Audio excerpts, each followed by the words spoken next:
Familia yangu leo mimi nimekuteni.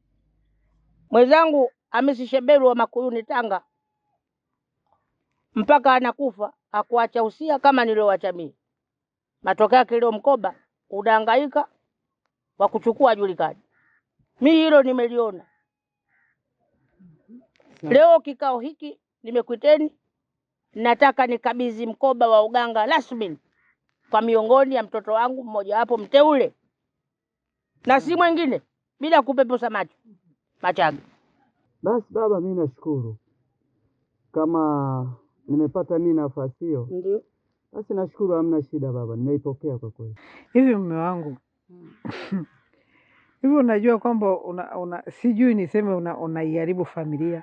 Hivi yawezekanaje Machake ambaye ni mdogo akachukue mkoba wakati kuna mtetezi hapa ambaye ni kaka mkubwa katika familia hii? Yawezekanaje mume wangu? Si kuna mambo mengine naweza nikaotesha mimi usioteshwe. Kama vile nilivyooteshwa. Yule bwana muuza genga utakuwa na kutongoza. Luya imeingia mimi peke yangu. Wewe ukuletewa ile. Sasa hata hii nimeoteshwa peke yangu.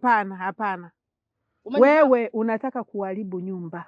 Mama, kingine ambacho natakiwa ukielewe ni kwamba baba yeye kaoteshwa nilisi mimi. Ina maana hiyo mizimu ingeota hata dada alisi mkoba, ina maana itakiwa wote tufate jinsi mizimu ilivyotaka. Kwa sio chaguo la baba, ni chaguo la mizimu. Unajua Machage, unasikia? Hili unalolibeba sio kitu kidogo, ni kitu kikubwa. Usichukue kama unachukua nyanya sokoni kuleta nyumbani kupika.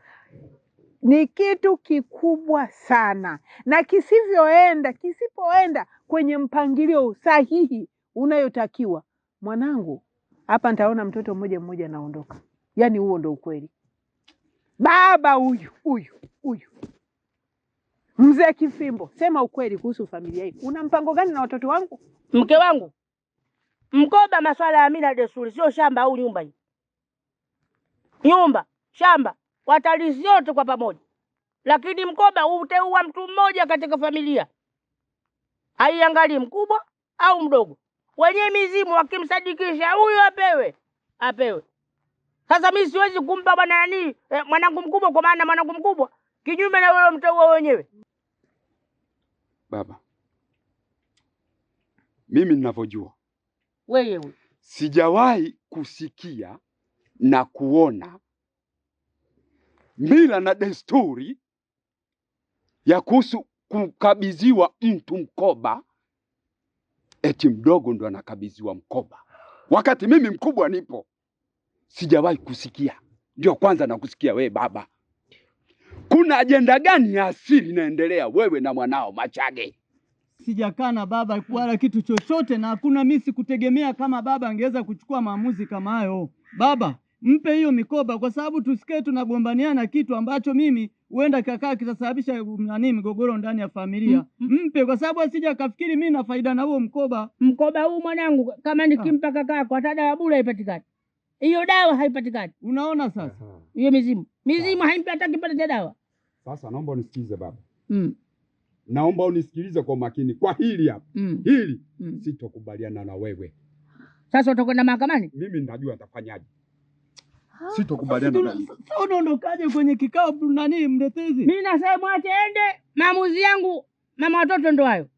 Machage ndo anachukua mkoba huu. Na yeye akili zake hilo unamjua. Bado unge mkono baba, si unafanyaje? Wangu unakosea. Siwezi nikamuunga babako kwa sababu naenda namuona anakwenda kuniharibia familia. Mimi nilijua na wewe mke wangu tuko pamoja, kumbe na wewe hatuwezi tukawa pamoja. Hatuwezi tukawa pamoja kwa sababu sioni ya kumnyima mkubwa ukampa mdogo. Hujanipa sababu, hujanielekeza chochote. Mimi toka nilivyozaliwa na kukua sijawahi kuona mtoto wa mwisho au wa katikati anakwenda kurithi wakati wa kwanza yupo. Sio katika ukoo huu sasa. Sio huu. Umeanzisha mama. Sio ukoo huu. Ndio umeanzisha. Hayo makoo mengine sio ukoo huu. Mama nakwambia wewe ndio umeanzisha. Nasema wenyewe wameniotesha, sio mimi akili zangu tu bali. Nasikia sasa. Wewe. Nimeona na wewe miaka kibao. Hakuna kitu ambacho uliwahi kuota cha mzimu bila mimi kukiota. Ni uongo. Umeyapanga mwenyewe. Mama inakuaje? Kwani hata wewe ulimuuza genge alivyokuwa anakutongoza sikuota mimi nikakwambia wewe? Huo tena kwani uliota wewe? wewe sasa unaleta mambo ya kustarehesha baraza. Uliota wewe hayo? Si niliota mie? Tunaongea habari ya urithi wa mtoto wa kwanza na wa pili na wa mwisho. Sasa hii sio nyumba, huu mambo ya mzimu wenyewe. Haya mambo ya mizimu sawa. Kulizi watalisi nyumba. Watalisi mashamba. Hiyo kila mtu atalisi, sio mkoba huu. Mkoba wa asili huu. Machage mwanangu ndio nataka uende ukachukue mkoba. Inabidi nikupeleke mzimuni kule. Sawa baba. Niombe ule mfumo maalumu, ule mzigo upeleke kule ndio upewe mkoba urudi nyumbani. Baba, basi mkoba wenyewe ni upate kwa amani, lakini sio kwa namna hii. Hao unaona baba wanakataa, sasa mimi itakuaje mimi? Nasema hiyo niachie mie. Kweli. Kazi yako kupokea mkoba. Unasemaje mwanangu? Katika. Yaani mimi nimechukia tu. Kwa nini aondoke bila nani? Anaondoka kwa hasira na kati anakuonea hasira. Anampatisha kichwa mama yako. Mama yako kabadilika sasa hivi. Mtizameni kwa jicho la tatu.